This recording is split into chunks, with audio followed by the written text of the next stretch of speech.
Si vous voyez ça chez une femme, courez, courez, vous ne m'attraperez pas. Non, courez, courez loin et surtout ne vous faites pas attraper.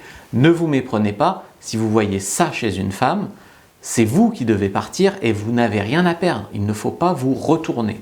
Bonjour à tous, c'est Fabrice Julien, coach et auteur expert en séduction depuis 2010, notamment auteur du livre « Comment devenir plus séduisant et savoir conclure avec les femmes ». Ce livre va changer votre destin d'homme et rendre les femmes que vous rencontrerez heureuses. Prenez votre fiche complètement gratuite sur tous les red flags, c'est-à-dire les choses que vous devez fuir absolument si vous les voyez chez une femme. Elle est complètement gratuite, premier lien dans la description de la vidéo, lien en commentaire épinglé, ça vous évitera bien des problèmes. Alors les amis, quelles sont ces choses, si vous les voyez chez une femme, il faut fuir? Parce que toutes les femmes ne sont pas identiques, tout comme les hommes. On dit parfois, toutes les femmes sont ci, toutes les femmes sont ça, toutes les femmes sont intéressées que par ci, c'est pas possible, toutes les femmes se comportent comme ça. C'est pas vrai. C'est pas vrai. Ça, c'est vrai quand on a un échantillon restreint, quand on rencontre que des femmes au même endroit ou quand on rencontre très peu de femmes dans sa vie. C'est l'impression en fait qu'on peut avoir sur un petit échantillon ou sur un échantillon qu'on trouve toujours au même endroit. Par exemple, il y a un gars qui me dit je travaille dans un hôtel de luxe, je ne rencontre des femmes que là. En gros, il rencontre presque que des putes, quoi. Donc il faut arrêter de croire que toutes les femmes fonctionnent de la même façon. Tout comme tous les hommes. C'est comme si je dis tous les hommes aiment se gratter les couilles avec une bière devant le foot. C'est pas vrai. Pourtant, il y en a, c'est vrai. Donc, c'est pas vrai. C'est pareil. Donc, si vous voyez une femme qui a beaucoup d'hommes autour d'elle, qui lui offrent des trucs, et que vous voyez en gros à peu près que elle profite de la situation, mais elle fait semblant de ne pas comprendre ce que ces mecs veulent, quoi, ce qu'ils entendent d'elle. Donc, par exemple, elle va te dire ah, « Le garagiste était trop gentil, il m'a fait mon truc gratos, trop sympa. Ouais, mais tu l'as sucé, non ?» Enfin, tu vois. Donc, vraiment, se méfier quand toujours elle te raconte que tous les mecs sont trop sympas, qu'ils lui rendent tous plein de services, et puis que pour tel souci, elle appelle un tel, puis quand elle a tel souci, elle appelle un tel, et puis machin. Je veux dire, elle les suce tous, c'est pas possible, tu vois. 2, elle dit que vous êtes un porc si jamais vous commencez à sexualiser. Donc c'est-à-dire que vous êtes là, coincé dans une dynamique très sociable avec une femme. Vous êtes là, vous parlez de la pluie et du beau temps, vous lui rendez service, vous allez faire son déménagement quand elle déménage, j'en sais rien. Et dès que vous mettez un sous-entendu, dès que vous mettez un toucher un peu qui dure un peu plus que la normale, dès que vous faites quelque chose qui sexualise, elle vous dit que vous êtes un gros porc en fait, tu vois. Et quand ça fait par exemple 6 mois qu'elle vous balade comme ça et que vous lui dites écoute, moi maintenant j'aimerais bien savoir, machin, elle fait croire que si vous n'êtes pas content comme ça, c'est que vous avez des insécurités, que si vous sexualisez comme ça, elle a raison de se braquer parce que ça veut dire que en fait, c'est vous qui devez apprendre à séduire, que en fait, vous devez tolérer son comportement qui est en fait un manque de respect envers vous, du foutage de gueule, mais vous devez le tolérer, sinon elle, qui s'érige juge, déclare que vous ne savez pas draguer, que vous êtes un porc, que ci, que ça. Je veux dire, ce comportement, je l'ai beaucoup eu. Par exemple, quand tu dragues beaucoup sur les sites de rencontres, par exemple, j'ai été entre 8 et 13 femmes par mois rencontrées sur un site de rencontre. Je couchais avec elles. Et de temps en temps, tu en as une qui te sort « tu sais pas draguer ». Je me tape 10 nanas par mois, je sais pas draguer. C'est quoi? D'où ça sort? Parce que tu l'as contrarié sur une phrase, tu vois. Et souvent, c'est les plus chiantes à avoir au final. Même pas forcément les plus jolies. Donc, tu as des femmes comme ça qui d'un jour jouent en fait du fait que les hommes ont peu de points de comparaison. La plupart des hommes ont tellement de mal à draguer qu'ils ont peu de points de comparaison. Et elles les mènent par le bout du nez en disant « fais ça parce que sinon ça veut dire que t'es nul. Fais ça, t'es pas un gentleman. Fais ça, tu sais pas draguer. Fais ci, fais ça. » Et en fait, vraiment, elles se jouent d'eux, tu vois. Et en fait, elles jouent un petit peu avec vous. Et quand vous vous en plaignez, elle vous dit qu'en fait, vous êtes parano. Tu vois. Ça, c'est assez grave en fait. Elle vous mindfuck. Elle vous mindfuck de la mauvaise façon. Les coachs ont un terme pour ça, mais pas utilisé vraiment pour les hommes. Ils disent c'est du gaslighting, les coachs pour femmes. C'est du gaslighting, en gros, ça veut dire qu'on te fait passer pour une folle. Le mec qui est de notoriété publique, le mec c'est un monstre. Donc lui, on a le droit de dire qu'il fait du gaslighting avec les femmes, c'est-à-dire que il dit un truc puis il fait croire qu'il l'a jamais dit, ou il fait pas un truc et puis il fait croire qu'il l'a fait et que c'est elle qui est folle, ou voilà, des choses comme ça. eh ben, il y a beaucoup de femmes qui le font aussi, qui réécrivent la réalité comme ça pour obtenir des choses, et quand le mec n'est pas content, elles font croire que c'est juste un malentendu ou que voilà, ça existe aussi, ça existe. 3, il faut fuir aussi si une femme n'a pas de temps pour vous voir à vos conditions. Par exemple, vous lui proposez de déjeuner tous les deux. Alors, déjeuner, si c'est un dîner par exemple professionnel et qu'elle peut vous vendre un truc, elle vient. Si c'est un déjeuner personnel, elle ne vient pas. Bon, on pourrait entendre que c'est un signe de désintérêt. Mais par exemple, elle vous invite à une soirée chez elle, il faut que vous ameniez une bouteille de champagne très chère. Elle, je sais pas, elle vous invite à son déménagement ainsi que 10 autres gars. Elle vous invite seulement quand elle a besoin de quelque chose. Donc, c'est-à-dire à ses conditions à elle.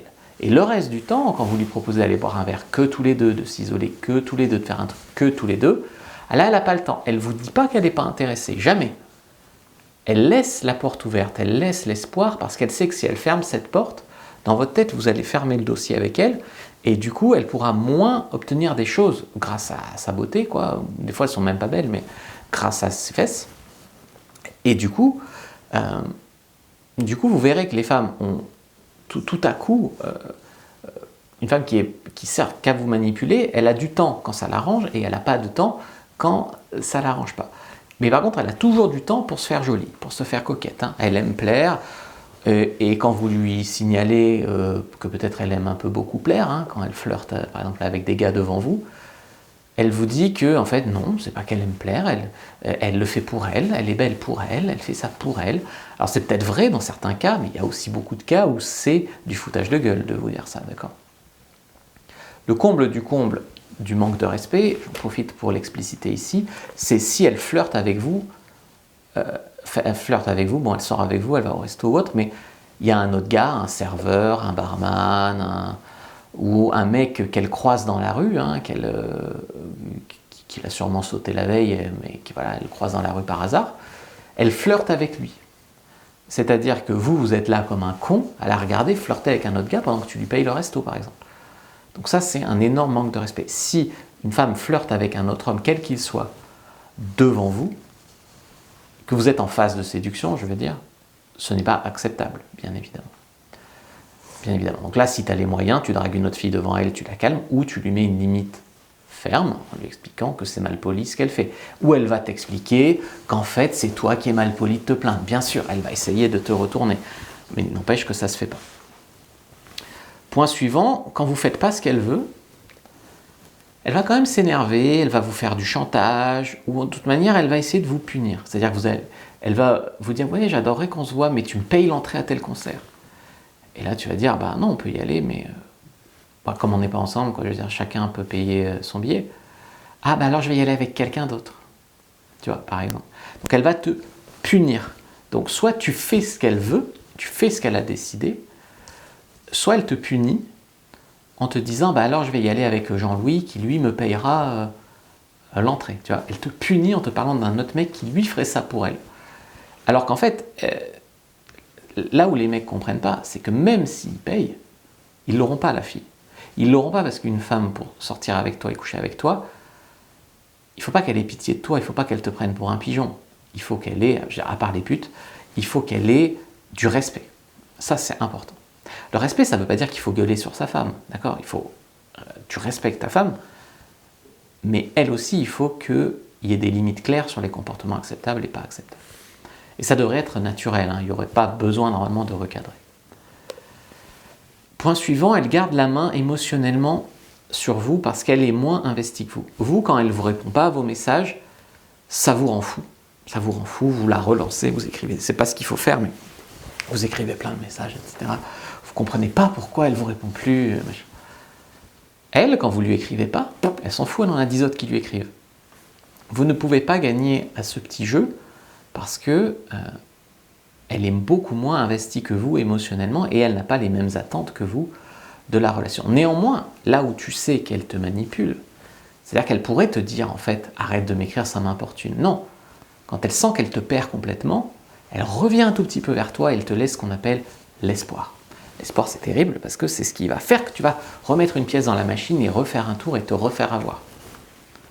Point suivant, elle n'est pas stable. Alors là, on change de registre. On n'est pas sur un dossier de femme qui est profiteuse. On est sur un dossier de femme qui est plus à plaindre. Elle ne gère pas ses émotions. Elle est bipolaire, narcissique, elle est, je ne sais pas le trouble qu'elle a, mais elle a un trouble. Donc, elle n'est pas stable. Elle change d'humeur constamment.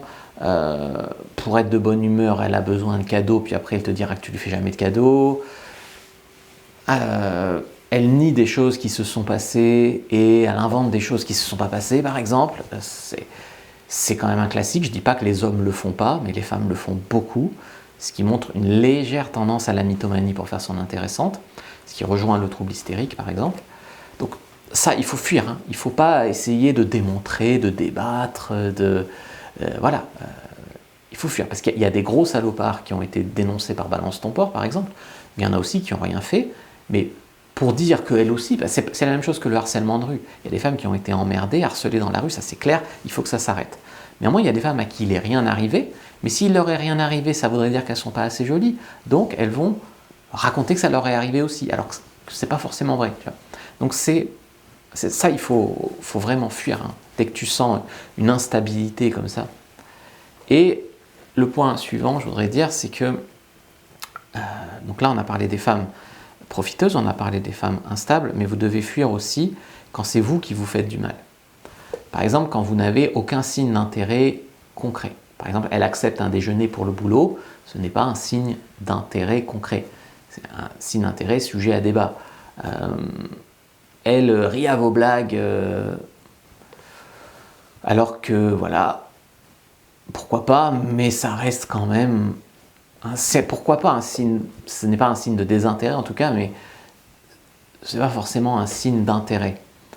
Par contre, si à côté de ces signes d'intérêt qui ne sont pas concrets, vous avez des signes de désintérêt concrets, c'est-à-dire qu'elle refuse, par exemple, elle refuse par exemple de se voir que tous les deux hors boulot, ou que vous lui envoyez un message qui propose de les boire un verre et que là elle fait semblant d'avoir jamais reçu le message, il faut quand même entendre que tu as concrètement des signes de désintérêt et des signes d'intérêt complètement subjectifs. Tu as des signes d'intérêt objectifs et des signes d'intérêt subjectifs. Donc là, il faut quand même peut-être arrêter de lui courir après pour avoir une réponse. Il faut quand même peut-être arrêter de se faire du mal, pas rentrer dans l'obsession amoureuse et s'en sortir. En tout cas, prenez votre fiche sur les red flags, premier lien dans la description de la vidéo, lien en commentaire épinglé. Vous pouvez aussi lire mon livre. Moi, je vous dis à bientôt et que le dieu de la séduction soit avec vous, les amis.